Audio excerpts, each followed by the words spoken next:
Bueno, mientras seguramente suba más gente, vamos a empezar. Les quiero contar a todos que este es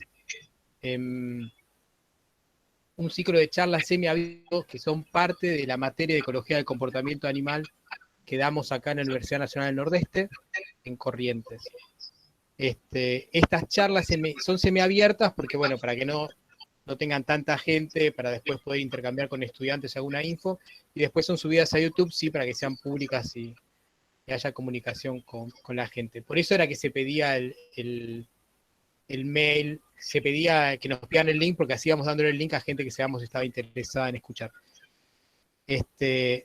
Para contarle a Lula y a los demás, esta materia tiene 10, 11 estudiantes avanzados de biología y veterinaria, que esto es como una especie de trabajo práctico. Entonces, después de lo que dice Lula, esto tiene preguntas de los estudiantes y ellos también reciben preguntas y demás, y seguramente irá en lo que todos odian, que es en un parcial la comunicación. Pero bueno, la cosa entonces es aprovechar esto que nos da la pandemia.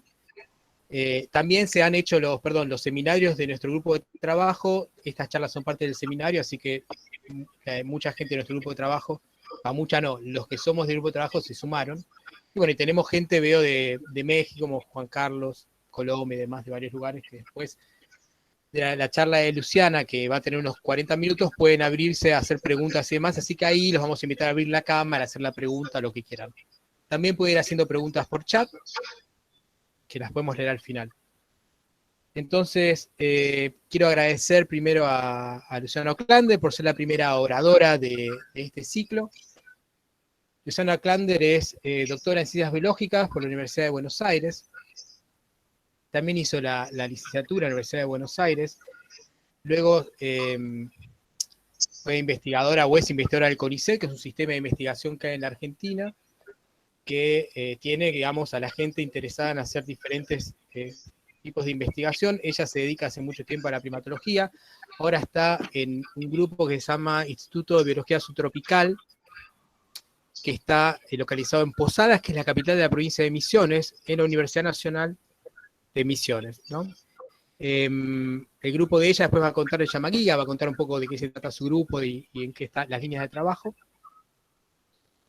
Y bueno, me imagino que a lo largo de la charla vamos a ir descubriendo un poco de su vida y su pasión. Lula la conozco desde que somos chicos, en términos de primatología, empezamos casi juntos a andar este camino. Así que además es un placer tenerla acá siempre, porque seguimos trabajando juntos y trabajaremos hasta que nos jubilemos todos juntos en algún lugar. Pero bueno, ella es una de las líderes en Latinoamérica en lo que es estudios de genética y su relación con el comportamiento animal, ¿no? Obviamente se focalizó en primates, pero van a ver que esto se puede extender a diferentes animales. Eso la hizo transitar un montón de proyectos en diferentes lugares, diferentes temáticas. Estuvo con becas también trabajando en laboratorios de referencia en Estados Unidos y demás. Me imagino que lo vas a contar un poco después en el transitar de la charla, así que bueno, gracias por sumarte, gracias por participar y espero a todos los que son estudiantes avanzados la vean a Lula como una especie de referencia, ejemplo y un lugar también de consulta para los diferentes proyectos que se les ocurran ahora que son jóvenes. Así que vamos a largar la charla ahora. A todos los estudiantes que andan por ahí, si quieren cerrar micrófonos y cámaras, yo voy a hacer lo mismo para tener una mejor, no sé, que sea mejor la charla, más fluida. Bueno, Lula, bueno, a Luciana le decimos Lula, a Lula es largar. Gracias, largando. Bueno, Martín ya me presentó, así que paso de largo esta. Solo les digo que siempre me modifican el título por lo controversial de la palabra que empieza con M, pero esa es la idea, contarles un poco todo lo que se puede llegar a hacer con muestras no invasivas. En mi caso les voy a contar de primates, pero lo pueden pensar también para otros individuos, otras especies. Entonces yo les voy a contar un poco el trabajo que vengo haciendo en dos especies en particular, que son Alouatta caraya y Alouatta guariba, son monos aulladores del género Alouatta, y particularmente estas dos especies son un modelo muy interesante para trabajar, además de porque son las dos especies de aulladores que están en Argentina, porque justamente del género Alouatta son las dos que tienen dicromatismo sexual. En el caso de Alouatta caraya, los machos son negros, las hembras son rubias, las crías nacen rubias y se van oscureciendo a medida que llegan a la madurez sexual. Y en Alouatta guariba es al revés, los machos son más claros, las hembras son más castañas, pero pasa lo mismo, las crías son de un color similar a la madre y a medida que van llegando a la madurez sexual, si son machos se van volviendo de un color rojizo. Por otro lado, de estas dos especies, los registros demográficos, es decir, los registros de la gente que va al campo y toma datos y ven los bichos que dispersan, dicen que ambos sexos migran. Después de eso les voy a contar un poco que existen excepciones. También son interesantes porque son de los primates neotropicales los más australes, es decir, los que llegan más al sur, y soportan niveles moderados de deforestación. Eso no quiere decir que nosotros podamos reventar todo el ambiente y sigan estando, pero todavía los encontramos en ambientes que tienen fragmentación. Y contribuyen a la regeneración de los bosques por ser dispersores de semillas. Ellos comen las frutas de los árboles que se alimentan y entonces cuando defecan trasladan esas semillas y hacen que se regenere el bosque porque esas semillas llegan al piso y germinan de manera más fácil. Entonces, bueno, ¿cómo empezó todo? Y acá empieza también mi historia un poco con Martín. Yo empecé trabajando como ayudante de campo de varios proyectos del doctor Gabriel Zunino, que también había sido el director de la tesis de licenciatura de Martín.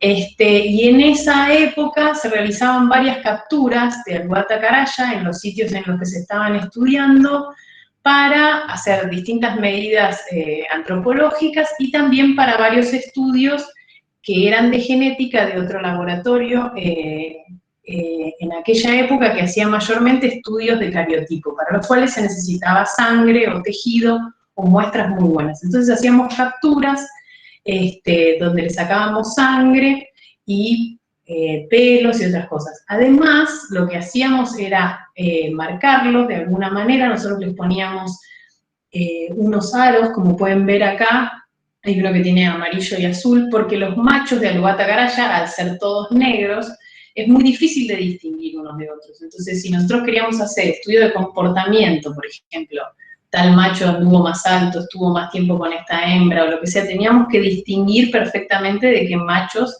estábamos hablando, estos machos y hembras, pero las hembras a veces tienen coloraciones del pelo que son más fáciles de distinguir, sin embargo con los machos es bastante más difícil. Entonces estas capturas servían para todo esto. Esto generó en mí, no voy a decir trauma, pero la verdad me daba muchas ganas de tratar de responder un montón de preguntas sin tener que pasar por esta parte de la captura. Entonces, después de varios años como ayudante de campo y pensando estas cosas que les cuento recién, se me hicieron una serie de preguntas de cosas que quería estudiar y desarrollé lo que sería mi trabajo de tesis doctoral, donde yo quería contestar una serie de preguntas, pero sin tener que capturar a los animales, es decir, obteniendo genes, pero a partir de muestras que no fueran invasivas. Entonces, lo que me quedaba era analizar cacas. Entonces, tenía una serie de objetivos que les voy a ir contando la serie de pasos que incluye. Uno era encontrar una herramienta analítica genética para ver parentesco y dispersión. ¿Sí? A mí me interesaba ver de quiénes eran los padres.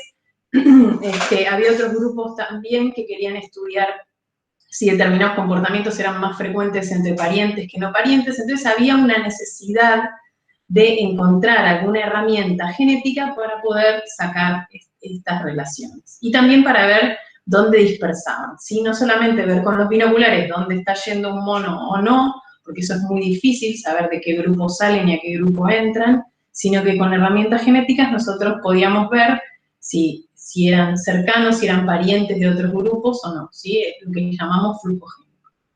Después teníamos, como había ya personas como Martín estudiando en algunos sitios, algunas características de Alouatta caraya, teníamos dos sitios que ya estaban siendo estudiados. Uno era tierra firme, que era los alrededores de la estación biológica Corrientes, donde había áreas fragmentadas, pero sin embargo había grupos de monos, y por otro lado había ambientes continuos, como eran las islas del Paraná, que estaba intachable, todo el ambiente estaba bastante bien, y tenía una característica que los grupos eran bastante grandes y tenían muchos machos.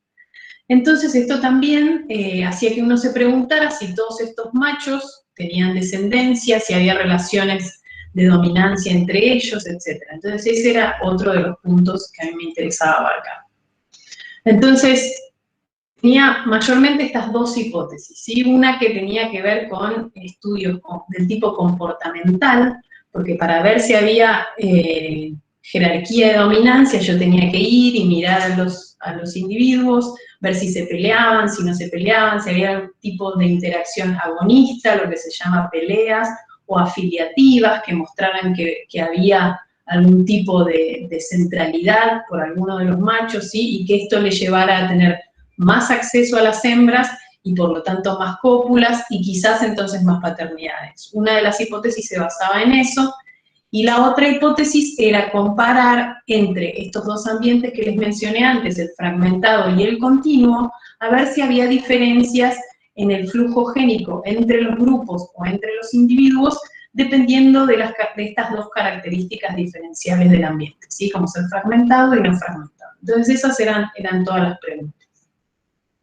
Bueno, eso es toda la base teórica cuando uno escribe un proyecto, las preguntas que se hace, etc. Pero, ¿cómo se lleva a cabo? ¿Sí? O sea, ¿qué es lo que nosotros tenemos que hacer? ¿De qué tenemos que partir para llegar a poder responder estas preguntas?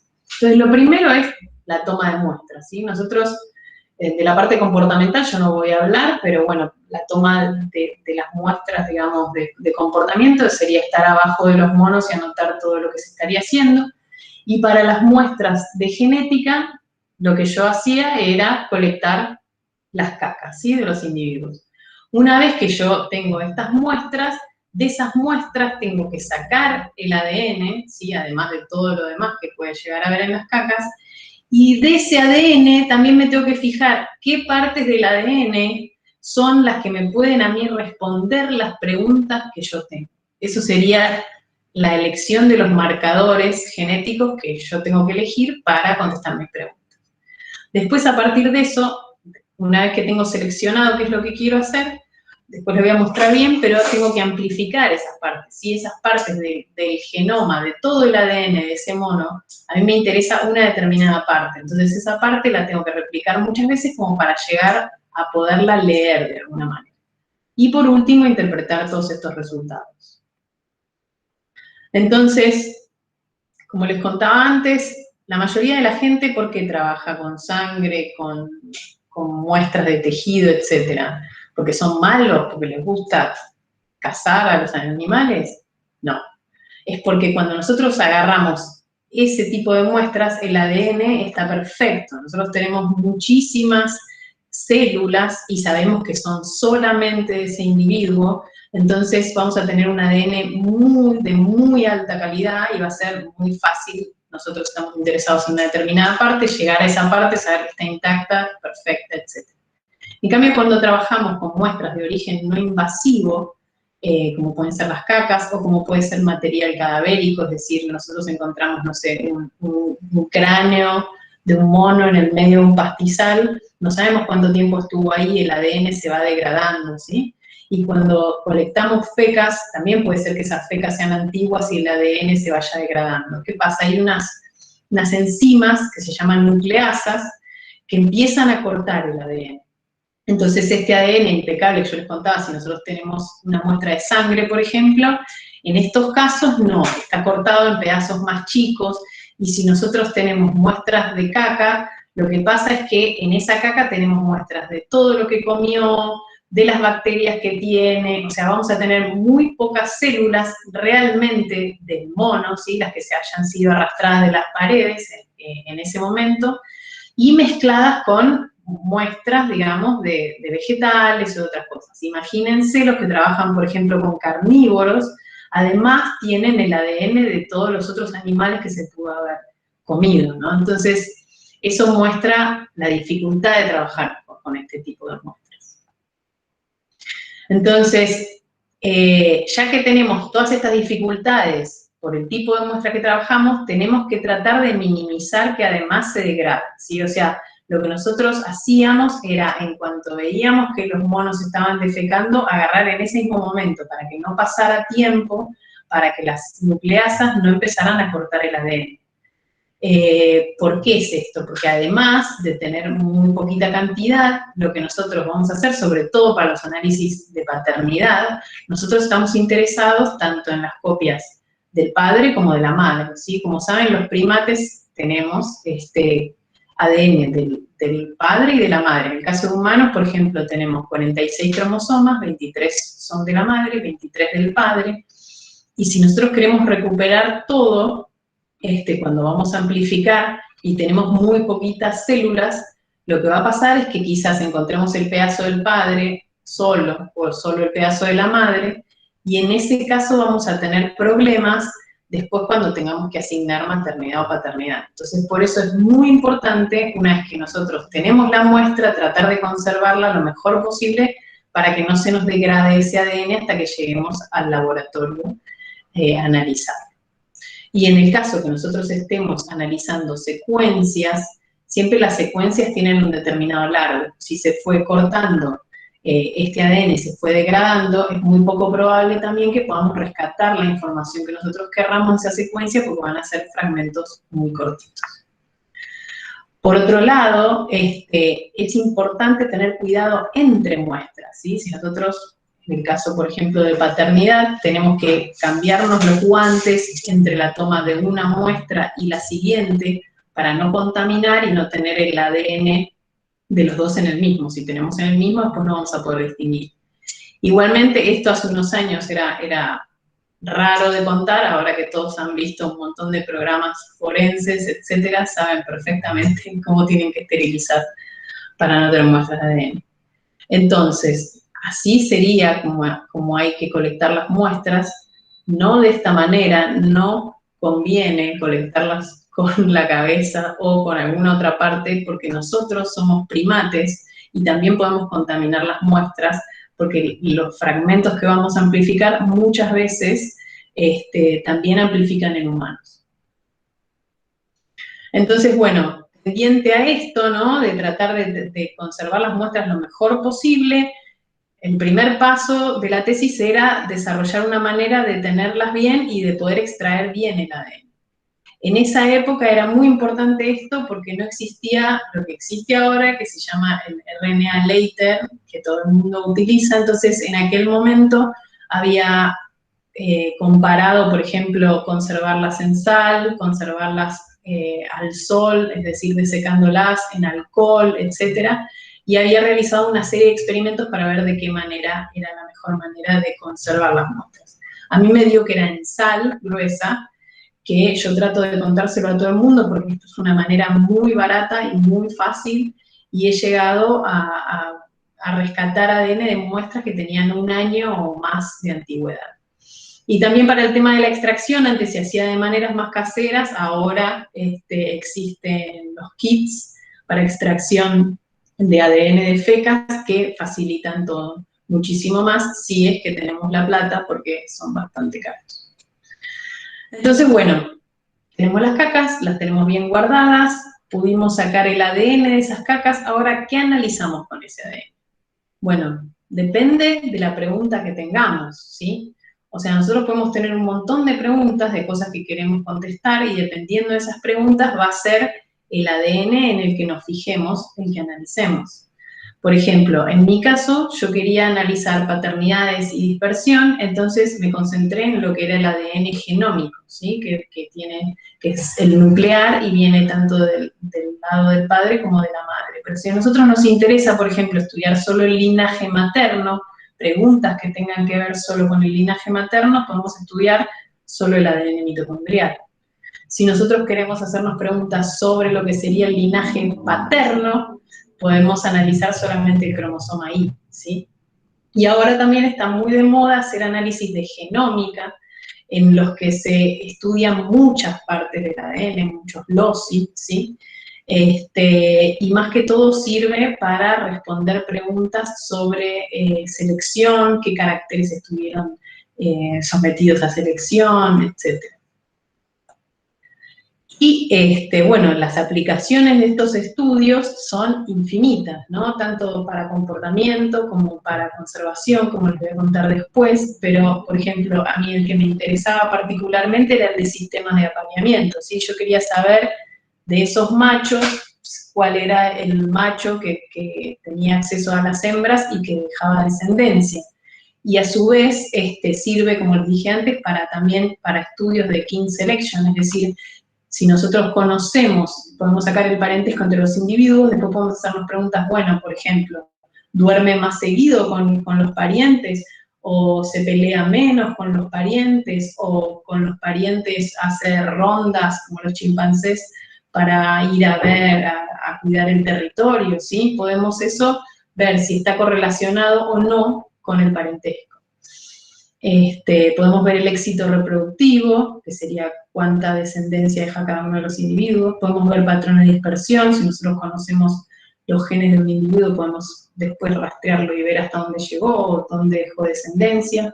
Podemos hacer análisis de endogamia y de exogamia. Endogamia era una de las cosas que a mí me interesaba estudiar por el tema de la fragmentación, ver si los individuos empezaban a tener relaciones, a dejar descendencia con parientes y disminuir su variabilidad genética, ¿sí? Eso es lo que se llama endogamia. Podemos ver interacciones parásito-hospedador, porque en las heces también nosotros al extraer ADN vamos a estar extrayendo el ADN de los parásitos, ¿sí? De estos individuos. Entonces podemos hacer estudios de los parásitos también, podemos hacer dispersión de semillas, porque en esas heces también están las semillas, y podemos sacar ADN, por ejemplo, de los árboles y ver las distancias que viajaron esas semillas.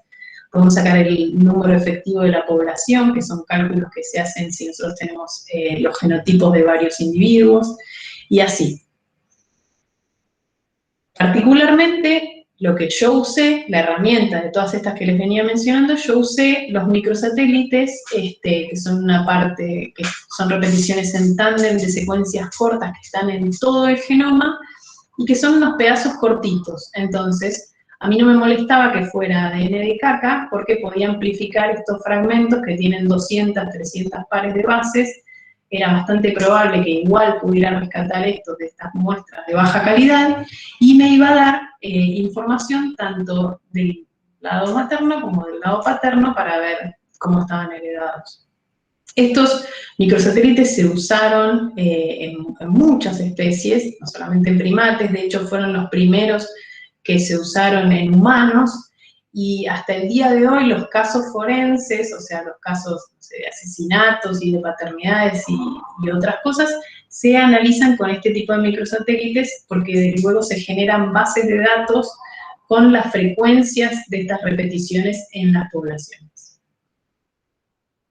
Entonces, para mostrarles un poco las limitaciones de lo que serían los estudios con heces, vieron que yo les conté antes que una vez que nosotros tenemos, una vez que nosotros tenemos el ADN, nos vamos a fijar en la parte que nos interesa, que en mi caso eran los microsatélites, y después tenemos que amplificar, es decir, hacer muchas, muchas copias para poder llegar a verlo, por ejemplo, en un gel o en un secuenciador automático. Cuando nosotros tenemos muestras de tejido, fíjense, estas dos curvas que están acá, la verde y la roja, son de muestras de tejido. Fíjense que enseguida, nosotros con una PCR, ahora ya la palabra PCR todo el mundo la debe tener, es amplificación de un fragmento de ADN que nos interesa, enseguida vamos a obtener un montón de secuencias con pocos ciclos de la PCR.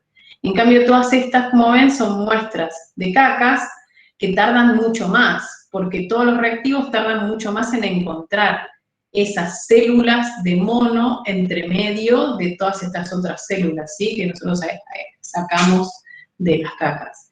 Y lo que tiene es que también puede llegar a no funcionar, o sea, podemos llegar a tener casos, como son estas líneas celeste y de otros colores, en las que no logramos amplificar nada, ¿sí?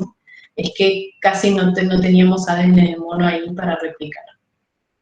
Entonces, bueno, en el mejor de los casos, si amplificamos todo, vamos a obtener un perfil, se le llama perfil, no sé bien por qué, pero donde vamos a tener varios microsatélites, ¿sí? Y vamos a tener estas repeticiones en tándem que vamos a ver, por ejemplo, en este caso, si son dos distintas, una es del padre y la otra de la madre, puede ser que sean iguales también, y este es el tipo de perfil que nosotros vamos a obtener de estas secuencias cortas. Cuando amplificamos estas secuencias cortas, es esto lo que conseguimos con un secuenciador automático. Para que vean, digamos, el resultado final sería este. Nosotros vamos a tener, en este caso, por ejemplo, tenemos el hijo en el medio, ¿sí? Con su perfil genético de 6 marcadores, 6 microsatélites, la madre y el padre. No sé si llegan a distinguir bien, pero esto es como para un trabajo práctico particular, pero más o menos como para que tengan una idea, siempre el hijo tiene que tener una de las copias que le haya venido de la madre y una que le haya venido del padre. Entonces, estas dos repeticiones, repeticiones, que una es de 11 repeticiones y otro de 14, tiene que venir de la madre. Si nosotros estamos seguros, en este caso, por ejemplo, que esta es la madre le pudo haber dado este de 14, ¿sí? El óvulo podría tener este cromosoma de 14 que le pasó, o sea, el cromosoma que tenía este fragmento, y el padre este de 11. Entonces ahí el hijo tiene uno de la madre y uno del padre. Y así se replica con todos los marcadores. Si nosotros tenemos un número de repeticiones del padre que no es el mismo que el del hijo, y tampoco lo tenía la madre, y ahí podemos llegar a empezar a dudar. Bueno, entonces para encontrar estos microsatélites, que era el tercer paso, yo tuve que hacer varias cosas en aquella época. Una, me fui con ADN de tejido de estas campañas que nosotros hacíamos a Estados Unidos, y en esa época lo que se hacía era una genoteca genómica, es decir, vos agarrabas el ADN, lo cortabas en varios pedazos, lo clonabas y te fijabas en qué parte era más probable que estuvieran estas secuencias repetidas. Entonces, a partir de ahí tratabas de pescar estos microsatélites. Y después lo que se hacía era otros microsatélites que ya eran conocidos para otros monos, incluso para humanos, se probaba a ver si amplificaban en Anuatacaraya y si también servían.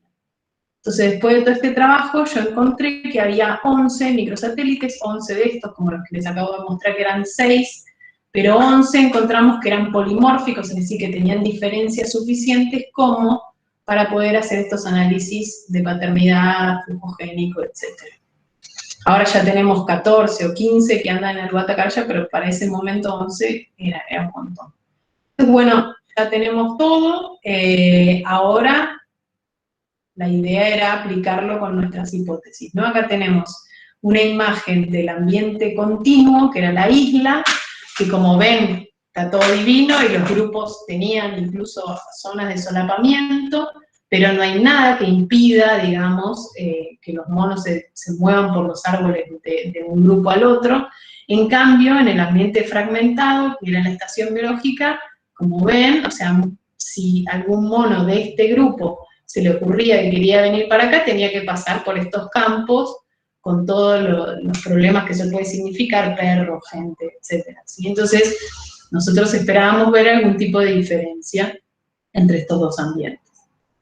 ¿Y por qué nos interesa saber si había diferencias en la dispersión entre estos dos ambientes? ¿Por qué, digamos, nos preocupa que haya endogamia, que los monos no se muevan y se queden en el mismo lugar?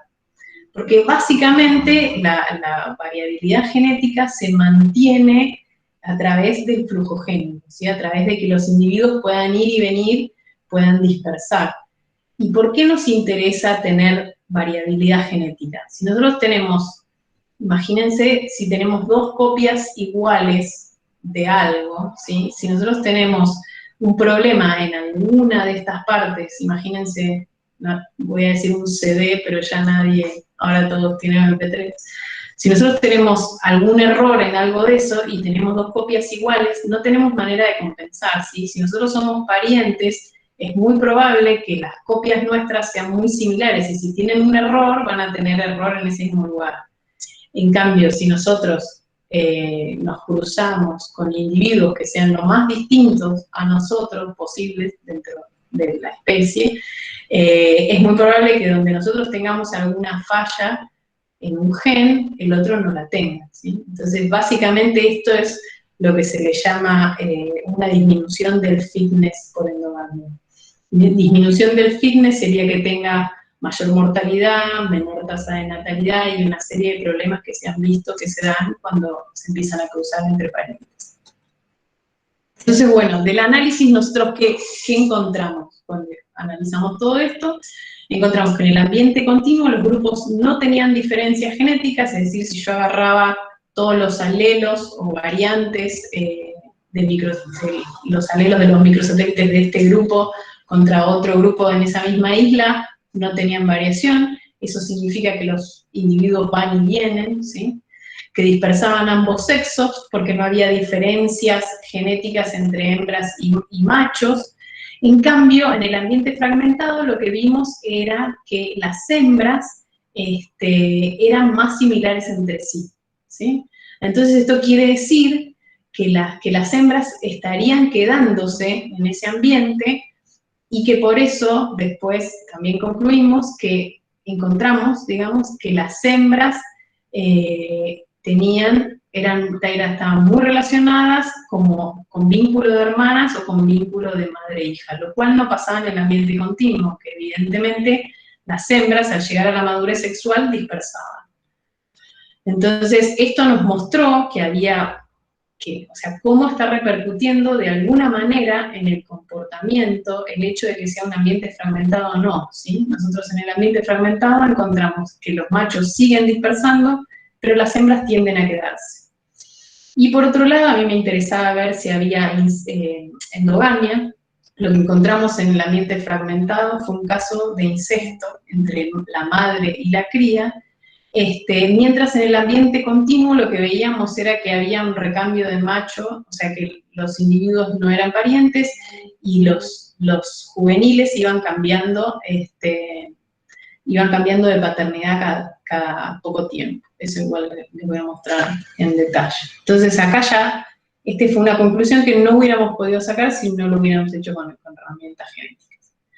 Entonces lo segundo que les contaba, que queríamos saber, era solamente estudiando el ambiente continuo, qué pasaba con estos grupos de machos que nosotros veíamos que eran multimachos. Como pueden ver en la foto, ahí tenemos, miren, acá se cuentan, parece 4 machos adultos, uno era un subadulto en realidad, pero, o sea, acá se nos generan dudas, ¿no? Tipo, estos machos entre sí, ¿qué onda? ¿Cómo se llevan?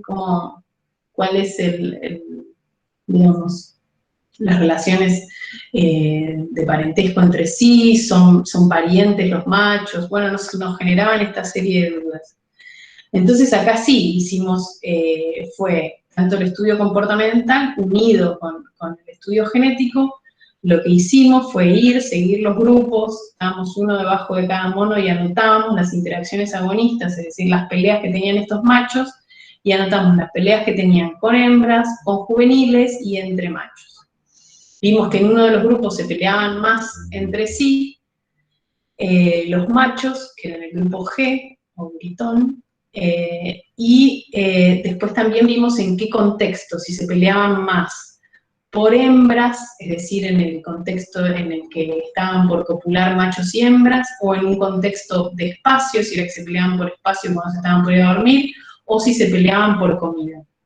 Y lo que nos dio fue que los machos con las hembras se peleaban más por alimento y por hembras, o sea, en el contexto de cópula. Los machos con los juveniles se peleaban más por alimento y por espacio, y los machos entre sí se peleaban un montón por hembras. Y se peleaban mucho más en el grupo G, que después encontramos que era el grupo en el que no eran parientes los machos entre sí. En cambio, en el grupo X, los machos eran cercanos, tenían relación de hermano, medio hermano. Y Igualmente, esto fue un análisis de un grupo contra un grupo, entonces mucho no se puede decir, por eso siempre es muy importante tener un N grande, tener la mayor cantidad de grupos que se pueda, pero por lo menos ya era un dato interesante. Por otro lado, lo que nos interesaba ver era la distribución temporal de las cópulas, es decir, cuándo pasaban estas cópulas, ¿sí? Porque si fueran en distintos días o separados por semanas o meses, nosotros podemos trasladar el nacimiento de la cría yendo para atrás, bueno, ¿con qué macho copuló? Solo copuló con este macho, perfecto, decimos el padre es tal. Pero lo que pasaba era que las hembras copulaban el mismo día con varios machos. Entonces es imposible, sin la herramienta genética, poder sacar de quién eran las crías, ¿no? Entonces, bueno, después de este estudio encontramos que había una jerarquía de dominancia entre los machos que componían los grupos. Estas peleas que les mostré antes mostraba que había un macho central que tenía prioridad de acceso, es decir, tenía más cópulas con las hembras, pero no tenía exclusividad. Es decir, todas las hembras copulaban con todos los machos, incluso las vimos copulando con machos de otros grupos, pero este macho tenía prioridad de acceso. Sin embargo, cuando hicimos los análisis de paternidad, vimos que los machos eran los padres de todas las crías. El macho central, perdón, era el padre de todas las crías. Igualmente tampoco eran muchas, eran 3 que habían nacido en ese momento. Y cuando nosotros estudiamos también las paternidades de los juveniles, también vimos que todos los juveniles eran hijos de un macho, pero no era este macho que ahora era el central, sino que era de otro macho. Entonces, eso nos llevó a pensar que los machos, de alguna manera, monopolizan las paternidades, pero por cortos periodos de tiempo. Me fui. Bueno, entonces, con esto, digamos, contesté esas 2 preguntas, esas 2 hipótesis, y nos quedaron estas herramientas genéticas que también, o sea, la idea era poder aplicarlos a muchas más cosas. Entonces, en base a esto, llevándolo un poco a lo que sería conservación, como encontramos que estaban estos sitios fragmentados, tenían problemas en la dispersión, lo que se nos ocurrió en ese momento fue crear corredores entre los fragmentos para facilitar el grupo génico entre los grupos y que no sucediera esto de la endogamia, ¿no? Entonces, ¿cómo vamos de tiempo? Creo que estoy excedidísima. Lo que pasó fue que dijimos, bueno, listo, ya tenemos las herramientas genéticas, apliquémosla también a Lubata guariba, apliquémoslas a más especies, a mayor escala, etc. Entonces ahí surgió el proyecto que hicimos en Brasil, tanto para estudiar caraya como guariba.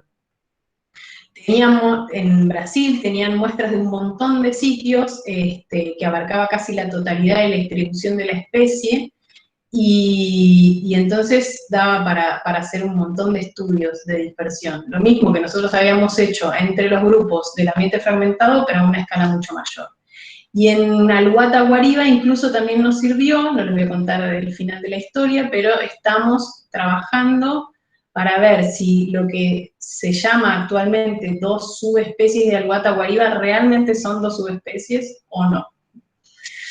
Y les voy a contar un poco lo que hicimos en Argentina, más que todo utilizando esto para conservación. Lo que encontramos fue que cuando nosotros muestreamos muchos sitios de Argentina, pudimos separar, en base a las diferencias genéticas que conseguimos con estos microsatélites, que podíamos separar en 3 clústeres los grupos genéticos que existían en Argentina. Entonces lo que vimos era que los lugares que estaban unidos por bosque ripario, como ser todo esto que está en verde, mantenían flujo génico, es decir, mantenían una variabilidad genética muy similar, ¿sí? Y acá, donde está esto amarillo, es donde está una represa. Fíjense que a partir de acá, para allá, hay otros clústeres genéticos. Es decir, que esto, una cosa metida por el humano, ¿sí? Una cosa humana, hizo que se cortara el flujo génico y que se separaran en variantes, ¿sí? Es como si fuera endogamia, pero a una escala mayor, ¿sí? Empiezan a cruzarse entre ellos porque ya no pueden ir y venir de un lado al otro.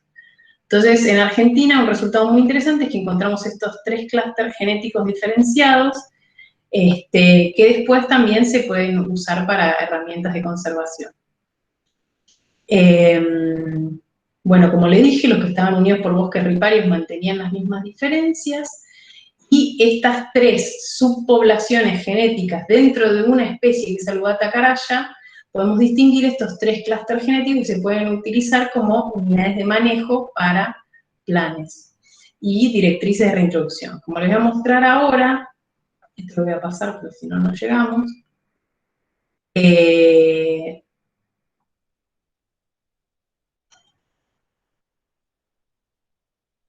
Lo que hicimos fue, enfocándonos en los problemas del tráfico de fauna, ¿sí? Nosotros teníamos, en una época, cuando yo estuve de presidenta, de APRIMA, de la Sociedad Argentina de Primatología, teníamos un montón de consultas de centros de rescate, donde llegaban al Uluata caraya. El Uluata caraya lo que tiene es que es una especie que la gente le gusta mucho como para tener de mascota, entonces por ahí en la ruta si lo venden o eso los compran, y los tienen, pero después cuando llegan a la madurez sexual se empiezan a poner violentos, etc. La gente ya no los quiere tener más y los lleva a estos centros de rescate. En estos centros de rescate no dan abasto muchas veces cómo manejarlos y lo que quieren hacer es programas de liberación. Entonces, en esos casos nosotros teníamos muchas consultas y aprovechando que yo estudiaba la genética, dije, bueno, vamos a hacer análisis genéticos de estos grupos para ver de qué sitios provienen estos animales traídos del tráfico, ¿sí? Entonces, obtuvimos muestras de pelos de los animales que tenían en estos centros de rescate y tratamos de hacer análisis genéticos antes de que se hiciera una reintroducción. No llegamos con los tiempos, pero lo que nosotros hacíamos de cada uno de estos individuos era analizar la genética y tratar de ubicarlo en uno de estos 3 clústeres, ¿sí? Entonces, nosotros podemos sacar el ADN de alguno de los individuos y ver a cuál de los clústeres parece más, entonces con eso podemos sacar con una determinada probabilidad de dónde era originario y dónde sería más conveniente liberarlo, ¿no? O sea, siempre sería más conveniente liberarlo en el área que sea su área original. Lo que encontramos cuando estudiamos estos individuos fue que la mayor parte de esos individuos provenían de este área, que está marcada en rojo, ¿sí? Entonces, que esa es como una zona caliente, evidentemente, de extracción y venta y tráfico de animales. Y también lo que vimos fue que cuando se hicieron las reintroducciones, la mayor parte de estos individuos fueron reintroducidos en uno de los sitios clásicos, que es Buyaoga, de reintroducción, que es en Misiones. Entonces estaríamos reintroduciendo animales genéticamente rojos en un sitio verde, ¿sí? Esto no está ni bien ni mal, pero digamos, antes de hacer este tipo de estudios nosotros no sabíamos que estábamos haciendo esto, que estábamos liberando y mezclando grupos genéticos, ¿sí? Entonces está bueno hacerlo a conciencia. Entonces, como les decía, esto sería ideal de ahora en más, si hay programas de liberación, etcétera, tratar de hacer este tipo de análisis previamente con una decisión informada, digamos, de dónde estamos llevando la variabilidad genética y si es distinta o la misma de la variabilidad genética que estamos introduciendo. Otro resultado de esta interacción con los centros de cautiverio fue que nosotros ya, como ven para el anterior, teníamos todos los perfiles genéticos de los individuos que habían sido liberados. Entonces, con un seguimiento a posteriori, lo que hicimos otra vez, juntando cacas del piso, pero esta vez no eran cacas de mono, sino que eran cacas de puma o yaguareté, no sabíamos. Lo que encontramos, analizando esas cacas, porque habían desaparecido monos donde los habíamos reintroducido, o donde los habían reintroducido los de los centros de rescate, pudimos, a partir de estas cacas, con ADN mitocondrial pudimos sacar que eran de yaguareté y no de puma, porque a la vista son muy parecidas, y encontramos huesos dentro de esas cacas, que tampoco sabíamos de qué eran, pero pudimos con análisis genéticos sacar los perfiles, acá se ven, no se los voy a explicar en detalle porque ya estamos mal de tiempo, pero esto es una muestra de yaguareté normal y lo que amplificamos de la caca, o sea que era yaguareté, y estas curvas son de lo que sería el guatacaraya y todo lo que extrajimos de los huesos. Es decir, que lo que encontramos fue que un yaguareté se comió a algunos de estos individuos reintroducidos. Y pudimos saber perfectamente quiénes eran esos individuos porque nosotros ya teníamos los perfiles genéticos de cuando habían estado en el centro de rescate. Entonces, esto muestra todo lo que nosotros podemos hacer con este tipo de muestras, ¿sí? Que sirve para manejo. Y también es muy importante, o sea, el tema de la rehabilitación de estos individuos. Ahora sabiendo esto, sabemos que hay que rehabilitarlos de alguna manera, no sé, para que respondan mejor a la predación u otro tipo de cosas. O sea, es mucha información la que nosotros estamos pudiendo sacar de estos estudios. Bueno, y lo último es, como todos ustedes saben, creo acá en Argentina y en Brasil hay brotes de fiebre amarilla. Hubo un brote muy fuerte en 2007-2009 que llegó hasta la Argentina y ahora a partir del 2016 hay un brote de fiebre amarilla en Brasil muy importante que están matando un montón de monos aulladores, porque los monos aulladores son específicamente muy sensibles a la fiebre amarilla, mueren en poco tiempo, no llegan a contagiar, pero por eso se los llama centinelas, porque las mortandades, estas episodias de mortandades de monos, lo que hace es avisar a la población con tiempo, entonces muchas veces llegan a tiempo para vacunar a la gente de los sitios donde están muriendo los monos. También es una pena, pero hay gente que piensa que ellos transmiten la fiebre amarilla, entonces salen y matan a estos monos, entonces agravando la situación de que estos monos se mueren un montón por fiebre amarilla, además la gente por miedo va y los mata, estamos teniendo una altísima mortandad de monos aulladores.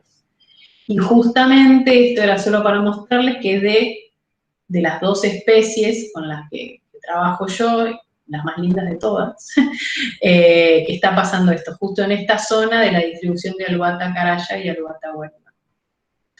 Y a partir del 2017 empezamos a hacer relevamientos para ver si estaba llegando la fiebre amarilla o no, y entonces yo aproveché también para juntar de vuelta muchas cacas, y seguir haciendo nuevos proyectos, y en este caso mi último proyecto era en el contexto de una beca Fulbright, tratar de sacar otros marcadores distintos. Vieron, yo hasta ahora había estado trabajando con microsatélites, con mitocondrial, etcétera. Ahora me interesaba ver genes de la inmunidad para ver si estas poblaciones que estuvieron sujetas a fiebre amarilla tenían alguna diferencia genética en los genes de la inmunidad, puntualmente del complejo mayor de histocompatibilidad, respecto a poblaciones, por ejemplo, de Corrientes, donde nunca, del sur de Corrientes o de la estación biológica, donde nunca habían llegado la fiebre amarilla.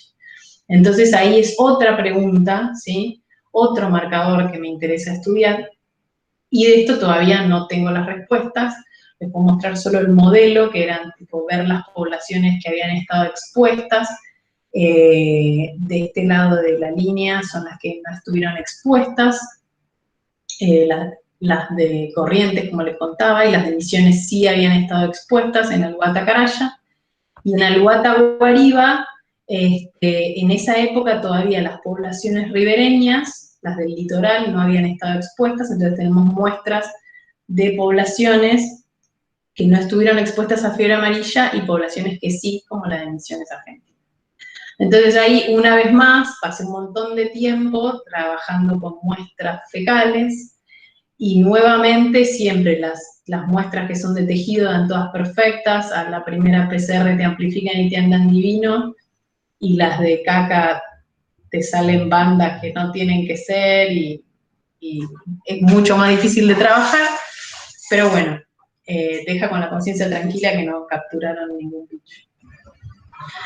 Estos son los resultados esperados. Obviamente esperamos, en base a los modelos, que las poblaciones que estuvieron sometidas a brotes de fiebre amarilla tengan mayor variabilidad en lo que serían estos genes de la inmunidad. Y también les quería comentar que tenemos una nueva línea de trabajo, ahora con Zapallus nigritus, es otra especie que también habita acá en Misiones, donde hay 2 estudiantes que están estudiando tanto parásitos como genética, pero hay un montón de estudios de comportamiento que todavía no se están llevando a cabo en el lugar, y también tenemos interés en cualquier otro, en otras especies de mamíferos donde les surjan preguntas. Así que solamente darles las gracias, perdón por haberme extendido. Hola, bueno, Lula, muchas gracias por la charla, buenísima como siempre. Buenísimo además esto que contás de que tenés abierto el grupo para incorporar gente nueva, aunque sabemos que incorporar estudiantes siempre es un trabajo duro, pero bueno, buenísimo. Bueno, ahora está abierto el micrófono, tenemos un rato más para hacer preguntas. El que quiera hacer una pregunta, abra el micrófono, ponga la cámara y pregunte.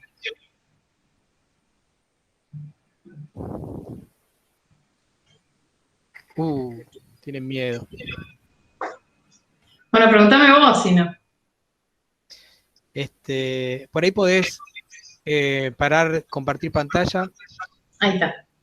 Estaría bueno para que todos se pongan en foco. Esto es un trabajo, un seminario de una materia que damos acá en Argentina, en la Universidad Nacional Nordeste, de comportamiento animal. Así que está bueno además que los estudiantes de esa materia hagan alguna pregunta que les interesa. Mi primera pregunta es una pregunta que siempre tengo, es ¿cuánto tiempo te lleva en laboratorio estar analizando estas muestras que me lo dijiste al final? ¿Y de cuánta plata estamos hablando? ¿De cuánta plata estamos hablando? Depende del cambio. Pero te llevará $20, ponele por individuo, 25, en el mejor de los casos. Sacar un perfil genético, desde la caca hasta tener el perfil, ¿sí? De microsatélites te estoy hablando. Claro, bueno. Acá Francisco Sánchez Gravier levantó la mano. Hola, no, en realidad soy yo. Está medio relacionada a la pregunta tuya, Martín, pero era ¿cuánto tiempo, o sea, porque en el caso de que hablaba de las reintroducciones, o sea, de monos, digamos, ¿cuánto tardaban en hacer ese estudio, digamos, para saber a qué clúster de población pertenecía y cuánta plata, antes de una reintroducción, digamos? Bueno, la plata sale eso más o menos. Y tiempo, si tenés si tenés un laboratorio, lo podés sacar en una semana. Lo mismo que vos vas a un laboratorio y decís, quiero saber si soy el padre o la madre de... Bueno, lo mismo, en una semana se saca. Ahora, cuando haces doctorado, tenés que sacar cientos y cientos de muestras y ahí te lleva más tiempo, ¿no? Dale. Bueno, gracias. Esa que habló era Adriana, que es guardaparque también ahí en Corrientes. Gracias. Que no sé qué hace. Espera, y tengo acá una pregunta en el chat. Ahora vamos a Sabrina, de María Cielo, que dice, ando sin un buen micrófono. Quería preguntar qué método utilizan para preservar las muestras desde el campo al laboratorio. Bueno, como les conté, yo uso sal gruesa. Yo lo pongo en sal gruesa y acá Mariana sabe, con eso tuvimos unas muestras que tardamos como un año en analizarlas y pudimos sacar ADN perfectamente. Pero ahí, o sea, si quieren estudiar otras cosas, depende de lo que quieran estudiar. Si quieren estudiar virus, por ejemplo, tienen que sí o sí usar RNA Later, que es un juguito que se compra y sale muy caro. Bueno, Sabrina, te doy una pregunta, si querés. Hola, ¿qué tal? Bueno, nada, no sé usar mucho el Meet, por eso quería como, no podía ni aplaudir ni buscar el chat porque no lo tenían instalado, así que bueno, perdón mi ignorancia con el Meet. Quería agradecer porque la charla me pareció súper interesante, a pesar de que tuve que entrar más tarde, perdón. Y quería saber si se puede, no sé si nos pueden dar alguna dirección para poder acceder a sus trabajos y ver si se puede cursar la materia a distancia, o sea, por Zoom. ¿Hay alguna posibilidad de cursar la materia de comportamiento de su facultad? Como docente, porque soy técnica en biodiversidad. Yo no tengo yo estoy dando solamente una materia genética de la conservación, pero en una maestría ahora, por ahora. Qué interesante, no sabía ni que existía. Sí, hay una maestría que es genética de la conservación, que en realidad es ecología de la conservación. Bueno, no me acuerdo el nombre de la maestría, pero es una materia. Pero te aviso, cualquier cosa del módulo te puedo facilitar algunas cosas de ahí. Es en el segundo Lula, cuatrimestre. si dejas tu mail en el chat. Sí. No sé cómo, ni cómo desde el celular no encuentro el chat. Por eso cualquier cosa, Martín, te puedo, el mail donde te... Después Sí. podés mandar mi mail, mi Instagram, Sí. todo. Por favor, muchas gracias. Sí.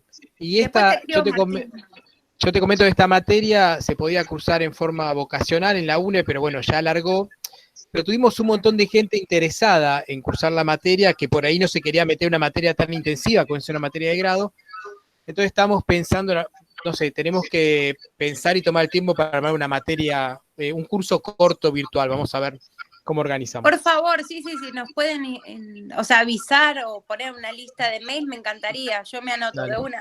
Muy interesante porque aprendí un montón de cosas. Y con eso compramos 2 kits. No, mentira.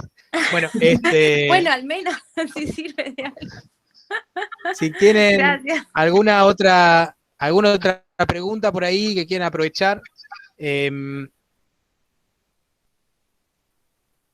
no sean tímidos, acá está semiabierta la charla, no hay tanta gente, así que... Vamos, chicos, que después viene Semana Santa. Aprovechen ahora.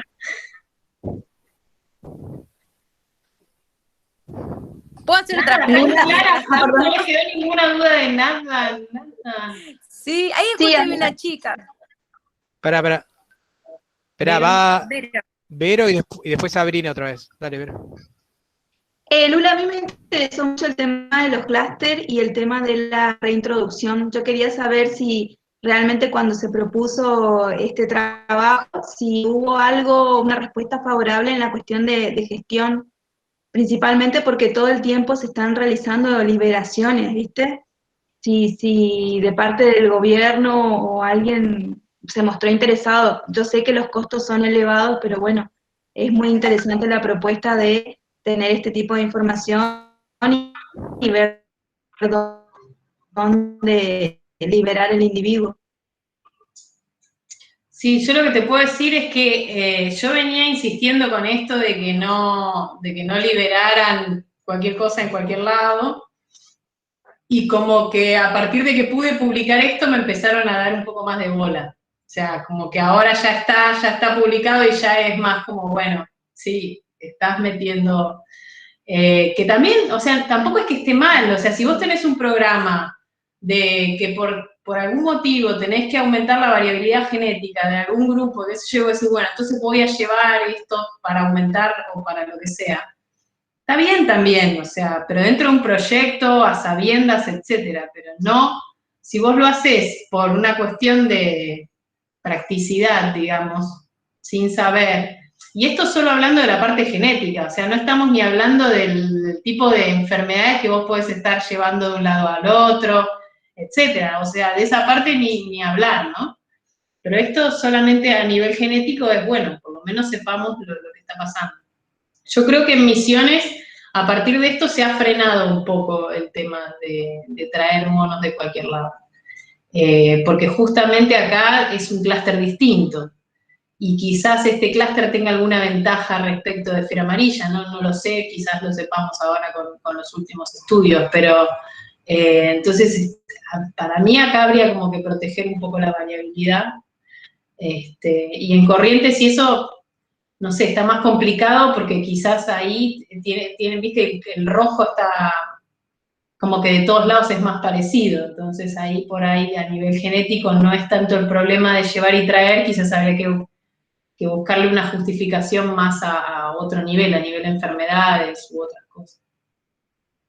Y relacionado, la última, ese clúster azul, ¿a qué zona está más, con qué está más relacionado? ¿Con el Paraná o con...?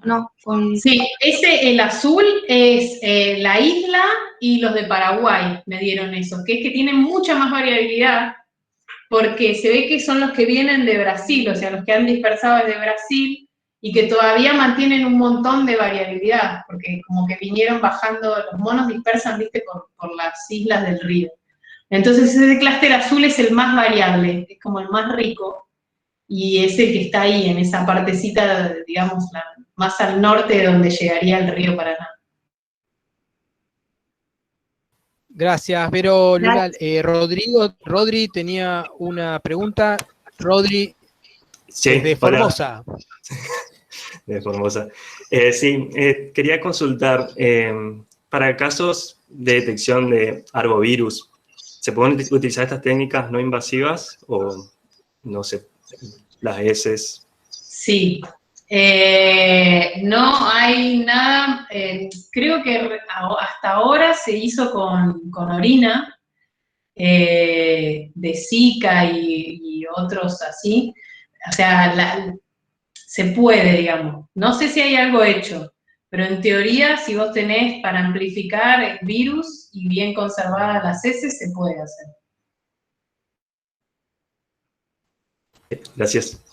En ese caso, lo que nos falta ver es si hay concentración viral, ¿no? En la materia fecal-orina, que algunos virus tienen y otros se está viendo, ¿no? Sí, era lo que hablábamos, Martín, ¿te acordás? Que Sí, justo la pregunta de Rodrigo es interesante porque es algo, como dice Lula, que se está viendo ahora. Inclusive nosotros tuvimos una reunión para ver esto, porque, por ejemplo, hay lugares donde capturar animales, en uno de los sitios que tiene Luciana en Misiones, capturar animales es imposible porque quedan muy pocos, y como el riesgo de captura siempre es matar un animal, qué sé yo, matás uno y la población se reduce drásticamente. Entonces, buscando alternativas, estamos en eso, ¿no? Es como una pregunta que se hace en muchos lugares. Inclusive plantear colaborar con laboratorios de afuera también, ¿no? Es un tema interesante para cualquiera que se quiera acercar también. ¿Alguna pregunta más que me estoy perdiendo por ahí? Sí, o sea, de las cacas podemos sacar así como parásitos ahora de virus y bueno, todo lo que vos sabés, Martín, del microbioma, también se estudia con muestras así. Entonces es infinita la cantidad de cosas que podemos sacar. Dieta. Acá tengo una pregunta. También hormonas. Dice, en el chat una pregunta de Belén que dice, ¿cuándo van a estar resultados de fiebre amarilla una vez? Súper interesante. ¿Vos ya lo tenés? No, todavía no sé. Estoy recién aprendiendo bioinformática para analizar la cantidad gigantesca de secuencias que me traje. No sé cuándo. A fin de año. Mirá cómo te mete, un estudiante te mete presión, ¿eh? Cómo se da vuelta todo. Vamos. Patricia Mendoza dice, yo trabajo con tráfico en Perú y un problema serio con las reintroducciones es no saber la población fuente. Aproximadamente cuántos individuos silvestres y o de cuántas poblaciones distintas necesitamos evaluar para poder identificar grupos genéticos distintos que nos guíen en las liberaciones. No, nosotros, cada uno de esos puntitos que les había mostrado tenía, no sé, 10, 15 individuos. Eran 10, 15 individuos de cada población. Y no hay, o sea, cuanto más cantidad de lugares tengas, mejor, pero digamos, si son muy distintos, igual te va a dar que es muy distintos con que vos tengas, por ejemplo, a mí hubo unos de Santa Fe que me daban, que no encajaban en ese triangulito que mostré que estaban los 3 colores, te puede dar que se te caiga en el medio, digamos, el puntito amarillo, o sea que tampoco se parece a ninguna de esas cosas, ¿sí? O sea, si vos no tenés todo muestreado, también te va a dar información igualmente. Te digo, lo ideal es tener 10, 15 de cada población y tener más o menos de los extremos, si vos se puede tener del extremo norte, del extremo sur, este y oeste de la distribución, sería lo mejor, ¿sí? O las partes que vos suponés, como en mi caso, que van a ser clústeres distintos, porque yo los tenía separados por una represa, entonces ya tenés una idea de que pueden estar diferenciados, entonces ahí ya tenés como una idea para ir a muestrear de un lado y del otro, ¿sí? No te puedo decir un número, sino que conociendo el lugar y la lógica tendrías que tratar de tener 10, 15 de los lugares más alejados, de una misma especie, ¿no? Estamos hablando. Bueno, ahí Patricia compartió el paper de Krista Millet, que identificó Zika en heces y demás.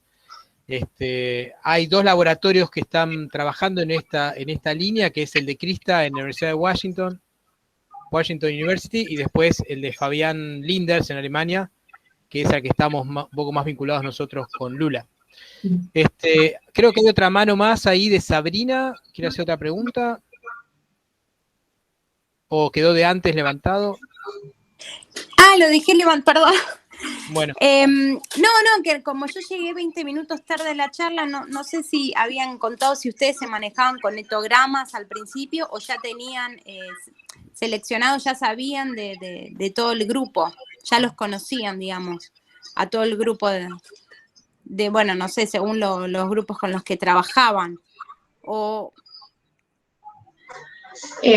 los grupos que estudiamos fueron los mismos grupos que estudiamos, que Martín también había usado, bueno, los usamos casi en simultáneo.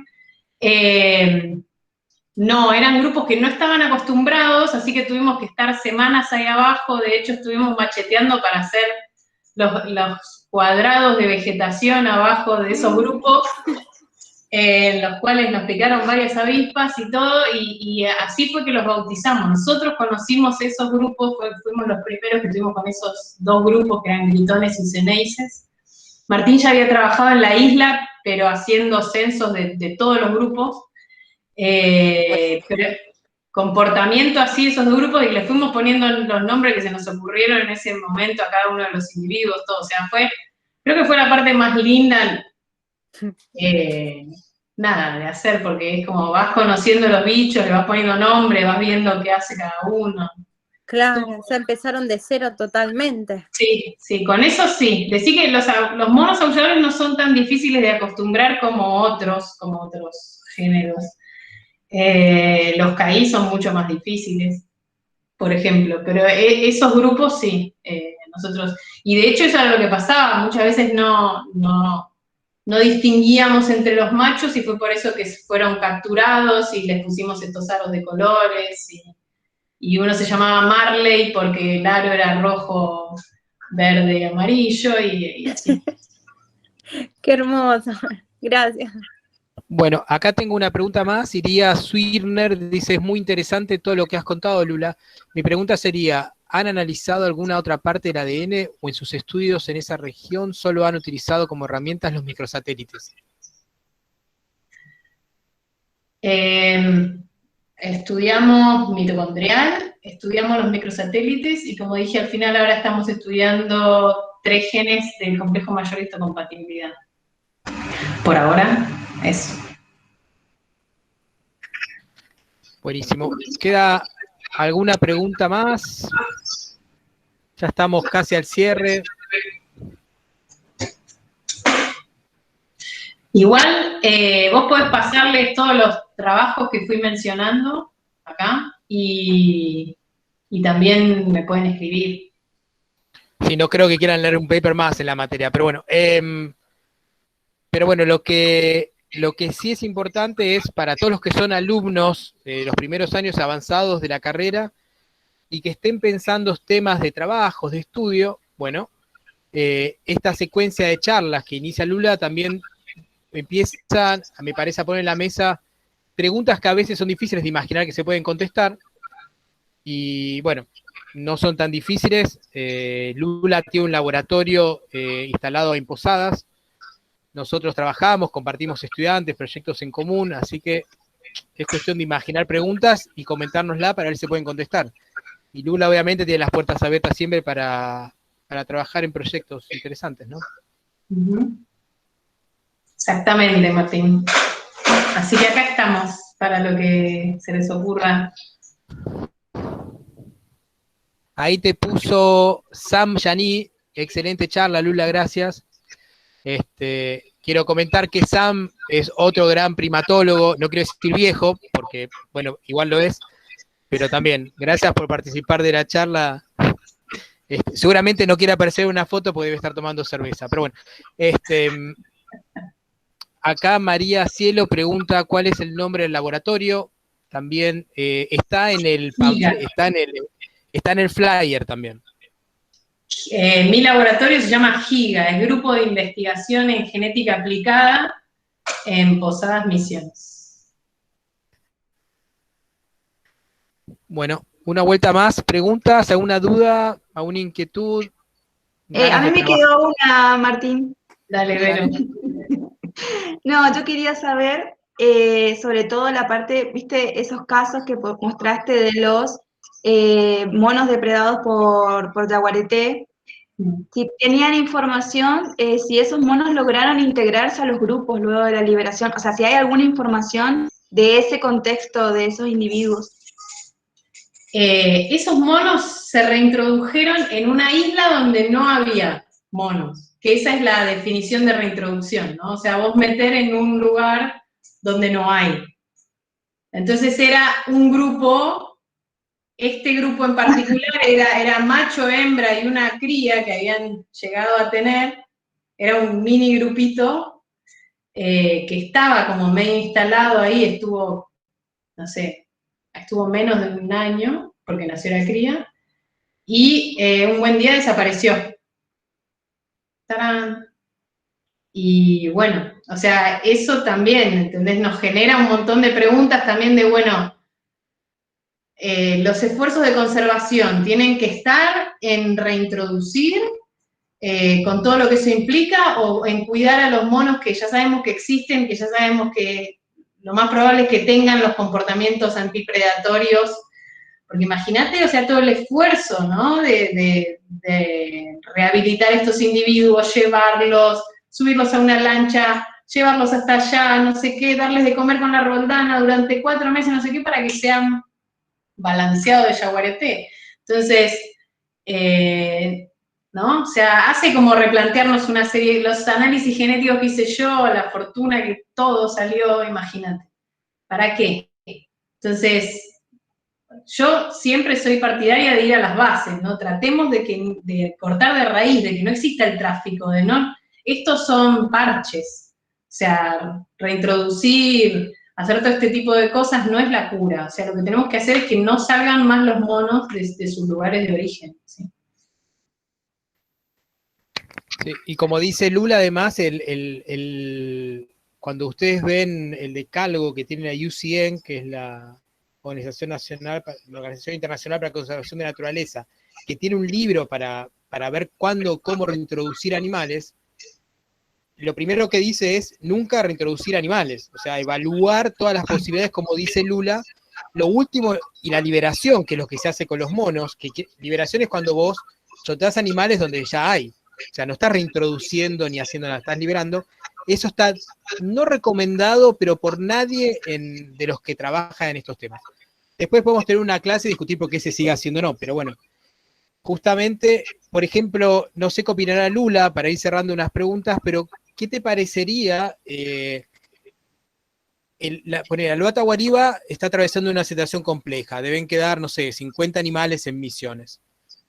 Entonces, por ejemplo, ¿ahí te parece que sería interesante realizar un proyecto de reintroducción? ¿Lo ves viable? ¿Cuáles te parecen los pros y los contras? En 2 minutos. Qué pregunta tramposa. Sí, siempre para mí es costo-beneficio. O sea, en Aluata Caraya, no sé, tenemos poblaciones todavía viables donde podemos, no sé, con menos plata y menos esfuerzo, generar un área protegida donde esa población pueda subsistir y andar perfecto. Sí. ¿Necesitamos una reintroducción para eso? No. Listo, entonces reintroducción no. Con Guariba, si nosotros generamos área protegida y todo, ¿alcanza con estos individuos que tenemos para seguir teniendo una población viable? No. Entonces acá es distinto, ¿sí? Acá necesitamos más individuos, por las dudas llegue la fiebre amarilla, o más variabilidad genética para que tengan con qué defenderse, porque sí o sí, o sea, está calculado entre 20 y 50 animales que quedan de Guariba, clamitans, que ya no va a ser más claro. Y entonces, esa no es una población viable, con ningún cálculo genético. Entonces, en este caso, sí o sí, o sea, necesitamos aumentar el número de una manera que no sea esperando solamente a que se reproduzcan, porque puede pasar un montón de tiempo, o puede llegar un brote de fiebre amarilla y reventarlos a todos. Entonces, en estos casos, donde solamente con proteger el ambiente y dejar que siga su curso, digamos, no garantizamos que esa especie siga existiendo, ahí sí tenemos que, o sea, vale la pena invertir en temas de reintroducción, etc. ¿Se entiende la diferencia? Quiero un sí fuerte. Perfecto. No, y además lo que dice Lula, si encarás un proyecto de reintroducción, la cantidad de dinero que estamos hablando es muchísimo, ¿no? DiCaprio otra vez. Hola, Bueno, DiCaprio. a ver si un comentario más. Mariana Rane dice, también hay que trabajar en el mascotismo, claro, en el tráfico de animales y demás. Bueno, ¿hay alguna pregunta más o ya la dejamos ir a Lula a juntar caca?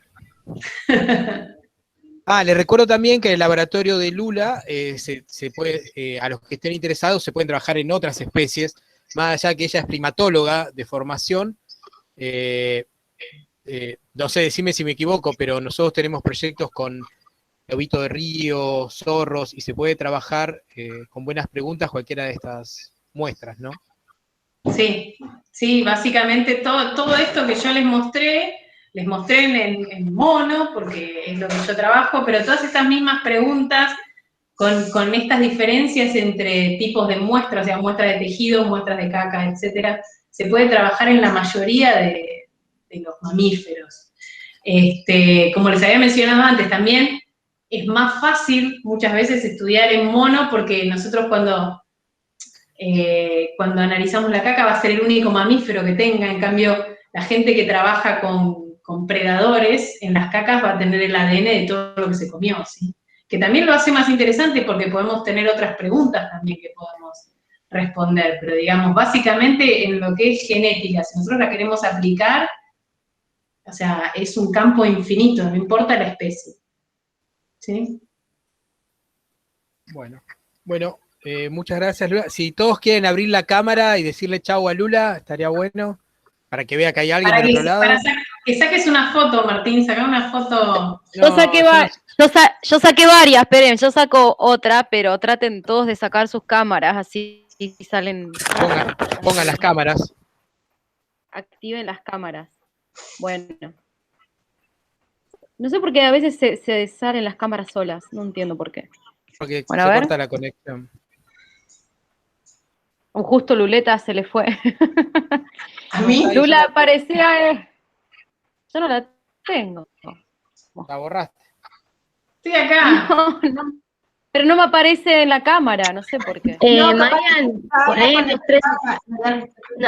poné los tres puntitos, no sé si me escuchás, ¿Sí? Y cambiar el diseño de la pantalla y poner para que te aparezcan 30 cuadraditos. Millennials.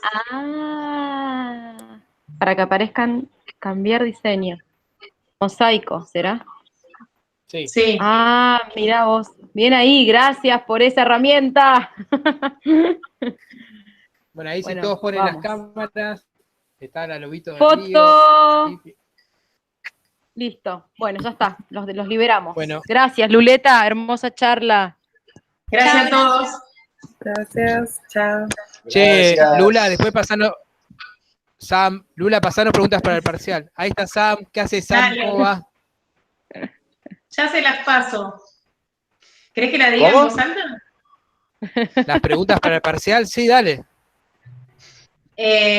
Aplicaciones de la genética para el comportamiento y para la conservación. Listo, ya está. Ya tienen todo ahí. Listo, Chao. bueno. Le pueden mandar bueno, gracias Lula, gracias por todo. Nos vemos en la Bueno, próxima gracias. charla. Chao. Chau, chau. Chau, Chau, chau. chau.